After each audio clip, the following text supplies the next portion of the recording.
यदा भूतपृथग्भावम् एकस्थमनुपश्यति तत एव च विस्तारम् ब्रह्म सम्पद्यते तदा।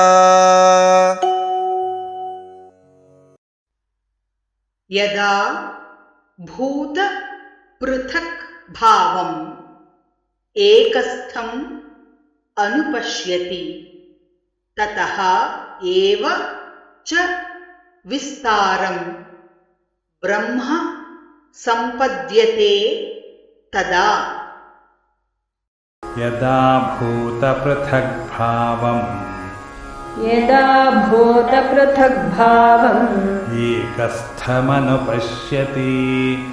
एकस्थमनुपश्यति तत एव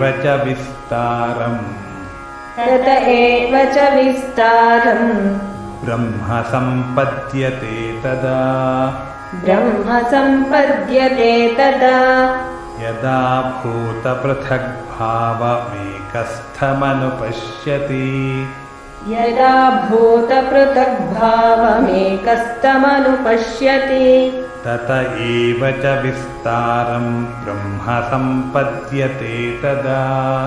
तत एव च विस्तारम् ब्रह्म सम्पद्यते तदा।